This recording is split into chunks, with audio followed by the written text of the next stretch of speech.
नमस्कार साथियों, आप देख रहे हैं बिहार समाचार, जहां आपको मिलती है बिहार की दिन भर की ताजा और बड़ी खबरें। आज की पहली खबर, कुशवाहा की पार्टी में टूट, भोज में नहीं पहुंचे विधायक। उपेंद्र कुशवाहा की पार्टी में टूट होती दिख रही है। राष्ट्रीय लोक मोर्चा के 3 विधायक माधव आनंद, रामेश्वर महतो और आलोक सिंह उपेंद्र कुशवाहा के पटना स्थित आवास पर लिट्टी चोखा भोज में शामिल नहीं हुए। तीनों विधायकों ने इस भोज में शामिल न होकर पटना में नितिन नबीन से मिलने पहुंच गए। बीजेपी के नए कार्यकारी राष्ट्रीय अध्यक्ष के आवास पर बुधवार को ये मुलाकात हुई। बताया जा रहा है कि उपेंद्र कुशवाहा की पार्टी के विधायक माधव आनंद मंत्री की रेस में थे, लेकिन कुशवाहा ने अपने बेटे को मंत्री बना दिया।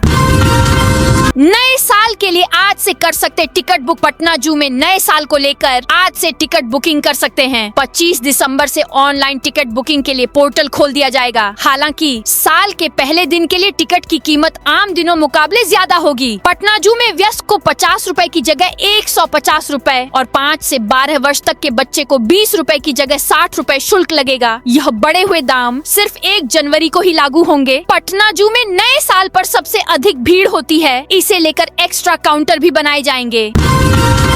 11 लाख से 11 करोड़ चिराग की पार्टी को किसने दिए? चुनावी साल में बिहार की 2 पार्टियां जदयू और एलजेपी-आर को चंदे के रूप में खूब पैसा मिला है। जदयू को जहां पिछले साल की तुलना में 932% 18 करोड़ 60 लाख 90 हजार रुपए, तो चिराग पासवान की पार्टी को 9403% 11 करोड़ 9 लाख रुपए ज्यादा चंदा मिला है। राष्ट्रीय पार्टी की बात करें तो भाजपा को 6654 करोड़ रुपए दान में मिले हैं। वहीं कांग्रेस को मिलने वाला चंदा घटा है, उसे 522 करोड़ 13 लाख रुपए मिले हैं। पार्टियों को ज्यादातर चंदा इलेक्टोरल ट्रस्ट से मिला है।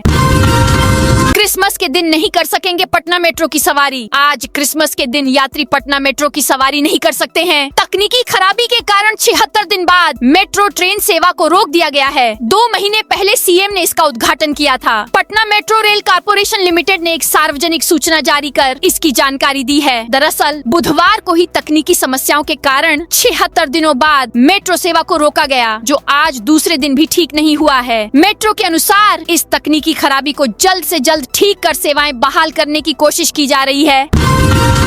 अब लोगों को नहीं काटने पड़ेंगे दफ्तर के चक्कर। जमीन के कागजात की नकल अब ऑनलाइन मिलेगी। जमीन से जुड़ी 2 अहम खबरें। जमीन की नकल अब नई व्यवस्था से मिलेगी, तो शहरी क्षेत्रों के लोग भी वंशावली आसानी से ले सकेंगे। बिहार सरकार ने जमीन के कागज का नकल लेने की नई व्यवस्था की है। अब लोगों को इसके लिए दफ्तर के चक्कर नहीं काटने पड़ेंगे, वे घर बैठे इसे ऑनलाइन हासिल कर लेंगे। यह नकल डिजिटल पेपर के रूप में होगा। उप मुख्यमंत्री व राजस्व एवं भूमि सुधार मंत्री विजय सिन्हा ने कहा कि यह व्यवस्था 1 जनवरी 2026 से शुरू होगी। डिजिटल दस्तखत वाले ये पेपर पूरी तरह वैधानिक होंगे, हर जगह मान्य होंगे। उनके अनुसार अब नकल के मामले में सिर्फ डिजिटल पेपर ही मान्य होंगे।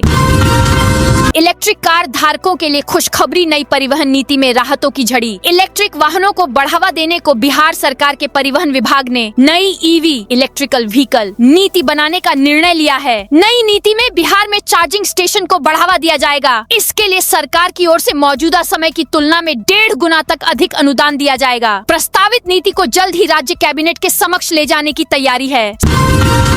सीवान में 390 पेटी नकली सील पैक पानी जब्त। सीवान जिले में नकली सील पैक पानी के गोरख धंधे का बड़ा खुलासा हुआ है। पचरुखी थाना पुलिस ने बुधवार देर रात क्लियर कंपनी की शिकायत पर पचरुखी बाजार स्थित एक गोदाम नुमा स्थान पर छापेमारी कर भारी मात्रा में नकली सील पैक पानी बरामद किया। छापेमारी के दौरान पुलिस और कंपनी के अधिकारी उस समय सन्न रह गए जब गोदाम के भीतर से नल का पानी भरकर तैयार की गई क्लियर कंपनी की नकली बोतलें, खाली बोतल, स्टिकर, पैकिंग मशीन, कंप्रेसर सहित अन्य कच्चा माल मिला।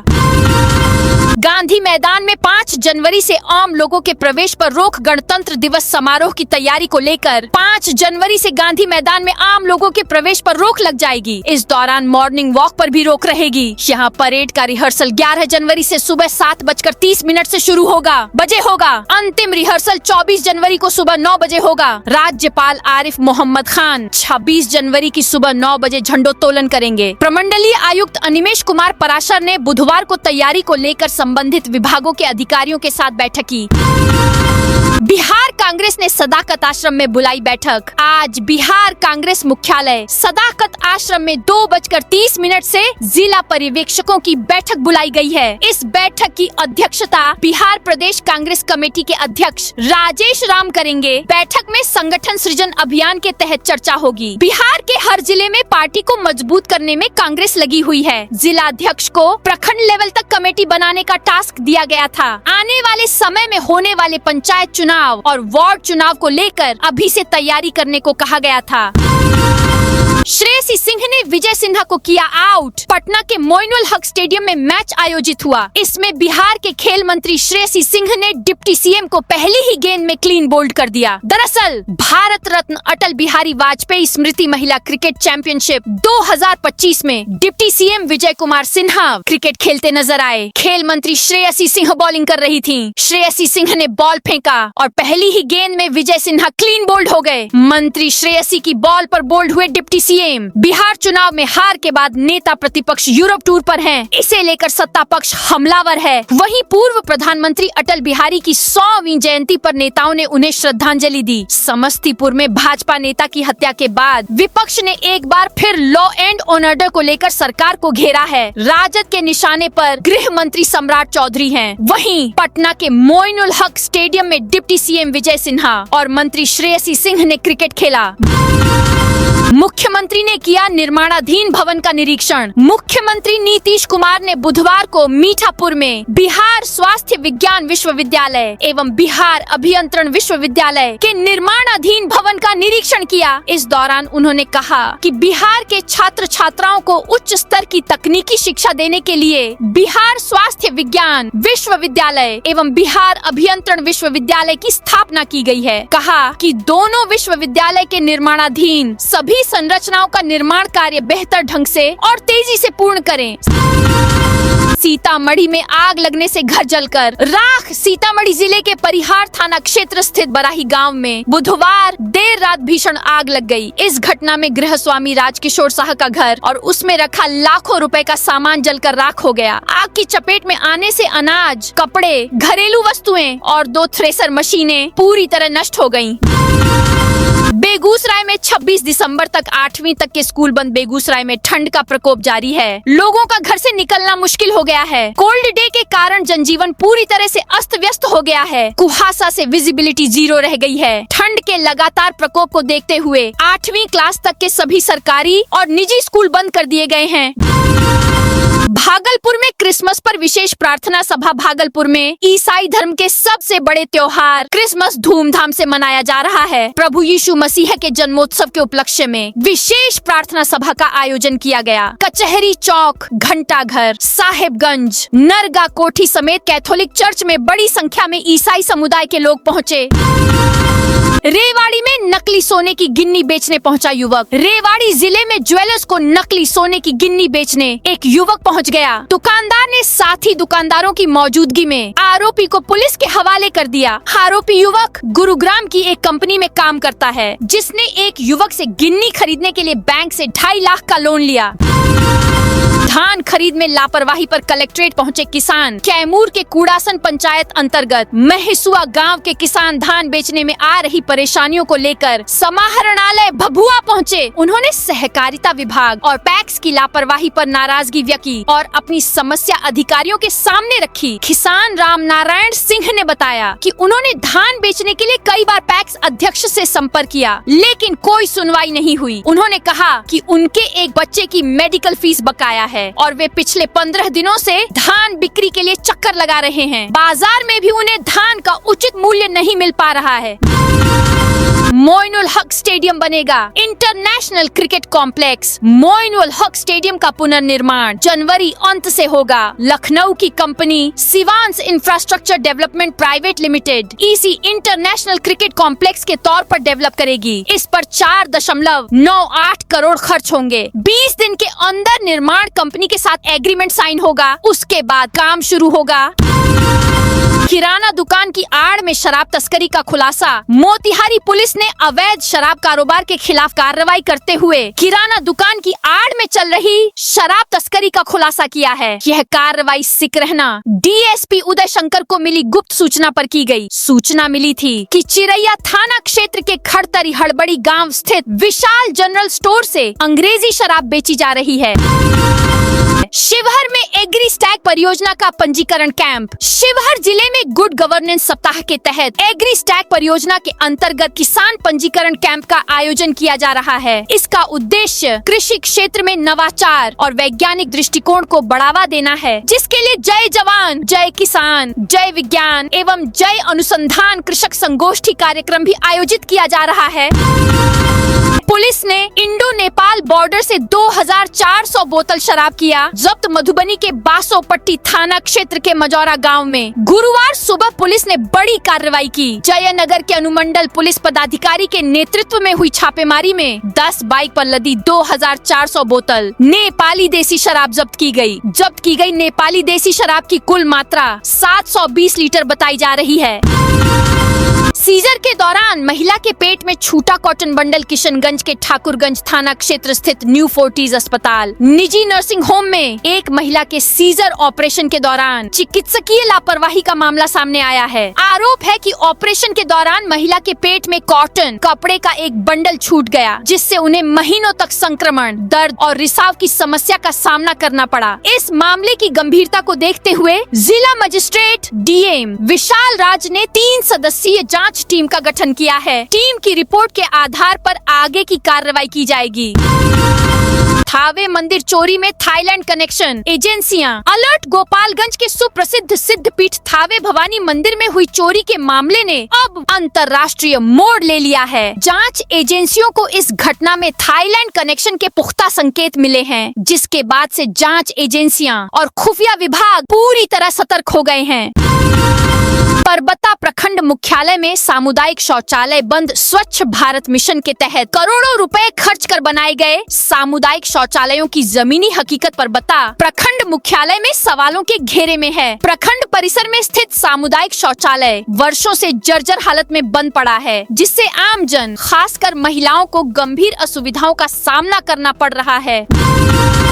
मोतिहारी में रोड सेफ्टी कमेटी की मीटिंग। मोतिहारी के राजेंद्र सभा भवन में सांसद राधा मोहन सिंह की अध्यक्षता में जिला सड़क सुरक्षा समिति की एक महत्वपूर्ण बैठक आयोजित की गई। इस बैठक में जिले में बढ़ती सड़क दुर्घटनाओं, यातायात व्यवस्था और सड़क सुरक्षा मानकों के प्रभावी क्रियान्वयन पर विस्तृत चर्चा हुई। राजगीर में 14 से 21 जनवरी 2026 तक मकर मेला। ऐतिहासिक नगरी राजगीर में आगामी 14 जनवरी से 21 जनवरी 2026 तक मकर मेला का आयोजन किया जाएगा, जिसको लेकर तैयारियां अंतिम चरण में पहुंच गई हैं। नालंदा के जिलाधिकारी कुंदन कुमार ने मेले के सफल आयोजन को लेकर सभी संबंधित विभागों के पदाधिकारियों को दिशा निर्देश जारी किए हैं। सहरसा पुलिस ने 2 ठिकानों पर मारा छापा। सहरसा पुलिस ने 2 अलग अलग ठिकानों पर छापेमारी कर 197 लीटर विदेशी शराब और 30 लीटर कफ सिरप जब्त किया है। इस कार्रवाई में 3 कारोबारियों को गिरफ्तार किया गया है, जबकि 2 किशोरों को विधि विरुद्ध निरुद्ध किया गया है। साइबर डीएसपी अजीत कुमार ने शाम 6 बजे प्रेस वार्ता कर इस संबंध में जानकारी दी। उन्होंने बताया कि सहरसा पुलिस अधीक्षक के निर्देश पर अवैध शराब और कारोबारियों के खिलाफ विशेष अभियान चलाया जा रहा है। इसी अभियान के तहत ये गिरफ्तारियां हुई हैं। किशनगंज में एंट्री माफियाओं पर कार्रवाई का ऐलान। किशनगंज के ठाकुरगंज प्रखंड के सीमावर्ती क्षेत्रों में सक्रिय एंट्री माफियाओं और तस्करों पर पुलिस जल्द ही बड़ी कार्रवाई करेगी। पूर्णिया क्षेत्र के डीआईजी प्रमोद कुमार मंडल ने स्पष्ट चेतावनी दी है कि तस्करी में लिप्त किसी भी व्यक्ति को बख्शा नहीं जाएगा। उन्होंने ठाकुरगंज सर्किल इंस्पेक्टर कार्यालय में कांडों की समीक्षा के दौरान यह बात कही। बोर्ड कॉलोनी ग्रिड में नया ट्रांसफार्मर चार्ज। अब ट्रांसमिशन की क्षमता खपत से दोगुनी बोर्ड कॉलोनी ग्रिड में 80 MVA का नया ट्रांसफार्मर बुधवार को चार्ज किया गया। Bihar state power transmission company के MD राहुल कुमार ने कहा कि शहर में बिजली की मांग लगातार बढ़ रही है। इसकी आपूर्ति के लिए बोर्ड कॉलोनी स्थित GIS ग्रिड सब स्टेशन में 80 MVA क्षमता के दूसरे ट्रांसफार्मर को लोड पर लिया गया है। इससे उपभोक्ताओं को निर्बाध और गुणवत्तापूर्ण बिजली मिलेगी। सहरसा स्टेशन पर आरपीएफ उत्पाद विभाग की कार्रवाई। सहरसा रेलवे स्टेशन पर रेलवे सुरक्षा बल और उत्पाद विभाग की संयुक्त टीम ने ऑपरेशन सतर्क के तहत बड़ी कार्रवाई करते हुए अवैध शराब तस्करी का खुलासा किया है। इस अभियान में कुल 81.795 लीटर अवैध शराब बरामद की गई, जिसकी अनुमानित कीमत 1,25,488 रूपए बताई गई है। साथ ही 8 लोगों को गिरफ्तार किया गया है। आरपीएफ इंस्पेक्टर धनंजय कुमार ने गुरुवार सुबह मीडिया को इस कार्रवाई की जानकारी दी। सीतामढ़ी अस्पताल में एक्सपायरी से पहले दवाएं नष्ट। सीतामढ़ी सदर अस्पताल में लापरवाही का एक गंभीर मामला सामने आया है। अस्पताल के गेट के पास भारी मात्रा में सरकारी दवाएं जलाई जा रही थीं, जिनकी वैधता दिसंबर 2025 तक थी। ये दवाएं न तो खराब थीं और न ही एक्सपायर हुई थीं, फिर भी इन्हें पिछले 2 दिनों से लगातार नष्ट किया जा रहा था।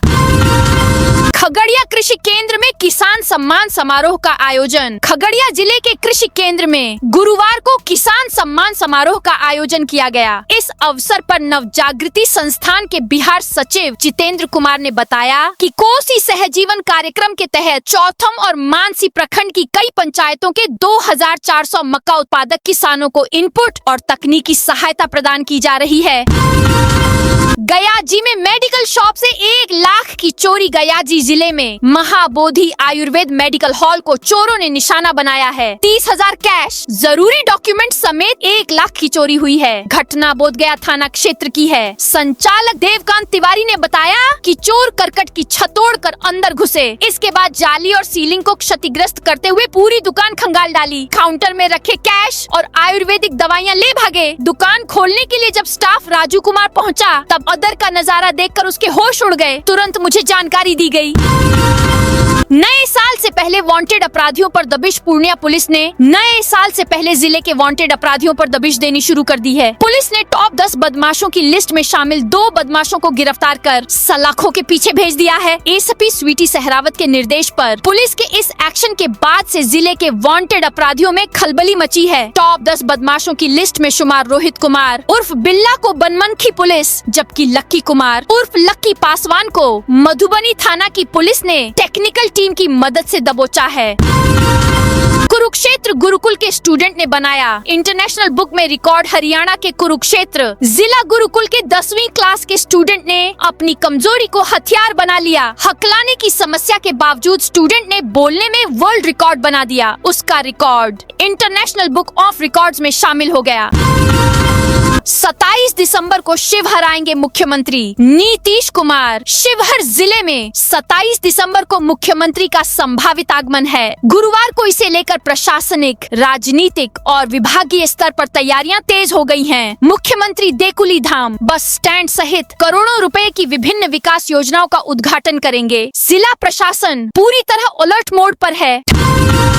ठंड और कोहरे के कारण 2 सवारी ट्रेन रद्द। समस्तीपुर समेत उत्तर बिहार के जिलों में छाए घना कुहासा के कारण लेट चल रही सवारी ट्रेनों को देखते हुए रेलवे मंडल प्रशासन ने 2 सवारी ट्रेनों का परिचालन आगामी 31 जनवरी तक के लिए रद्द कर दिया, जिससे इन ट्रेनों से यात्रा करने वाले दैनिक यात्रियों को परेशानी होगी। हालांकि रेलवे मंडल प्रशासन द्वारा ट्रेन रद्द किए जाने के पीछे संरक्षित रेल परिचालन का हवाला दिया गया है। बिहार के पुलिस लाइनों की बदलेगी सूरत। बिहार की सभी पुलिस लाइनों में आवश्यक मूलभूत सुविधाएं सुनिश्चित होंगी। पुराने पुलिस लाइनों में पारंपरिक बैरक, फैमिली क्वार्टर, हथियार खाना के साथ ही kitchen mess, dining hall, synthetic running track, open gym आदि की भी व्यवस्था की जाएगी। डीजीपी विनय कुमार ने इसको लेकर आदेश जारी किया है। उन्होंने राज्य की 32 पुरानी और 18 नई सहित सभी 50 पुलिस लाइनों को 14 मानकों पर परखने और उसमें मिलने वाली कमियों को दूर करने के लिए आवश्यक कदम उठाने का निर्देश दिया है। पूर्वी चंपारण, रोहतास और लखीसराय में 30 करोड़ से बनेंगे नए पुलिस भवन। पूर्वी चंपारण, मोतिहारी, रोहतास और लखीसराय में नए पुलिस भवनों की स्वीकृति प्रदान की गई है। उप मुख्यमंत्री सह गृह मंत्री सम्राट चौधरी ने इसकी जानकारी देते हुए बताया कि तीनों जिलों की योजनाओं पर 30 करोड़ 26,57,000 रुपए खर्च किए जाएंगे। जानकारी के अनुसार पूर्वी चंपारण, मोतिहारी में पुलिस अधीक्षक के 3 मंजिला नए कार्यालय भवन, फर्नीचर एवं आधारभूत संरचना का निर्माण होगा। पटना, भागलपुर और मुजफ्फरपुर के लिए अंडरग्राउंड केबलिंग योजना। पटना सहित भागलपुर व मुजफ्फरपुर के लिए भी आ रही अंडरग्राउंड केबलिंग की योजना। बिजली कंपनी मुख्यालय के स्तर पर इसके लिए योजना तैयार की जा रही। यह योजना कैबिनेट की मंजूरी के लिए भेजी जाएगी। कैबिनेट की मंजूरी मिलने के बाद ही इस कार्य के लिए निविदा आमंत्रित की जाएगी। समय पर जुर्माना नहीं चुकाया तो वाहन होंगे जब्त। खान विभाग ने जारी किए निर्देश। बालू समेत अन्य लघु खनिजों के अवैध परिवहन पर सरकार ने शिकंजा और कस दिया है। अब ऐसे मामलों में पकड़े गए वाहनों पर लगाए गए जुर्माने की राशि यदि तय अवधि के भीतर जमा नहीं की गई तो संबंधित वाहन को अंतिम रूप से जब्त कर राज्यसात कर लिया जाएगा। खान एवं भूतत्व विभाग ने इस संबंध में स्पष्ट निर्देश जारी कर दिए हैं। दरअसल विभाग को लगातार विभिन्न जिलों से सूचनाएं मिल रही थीं कि बिहार के कई हिस्सों में बिना नंबर प्लेट या फर्जी नंबर प्लेट वाले वाहनों से बालू समेत अन्य लघु खनिजों का अवैध परिवहन किया जा रहा है। तो दोस्तों, यह थी आज बिहार की दिन भर की ताजा और बड़ी खबरें। अब कल मिलते हैं नई खबरों के साथ।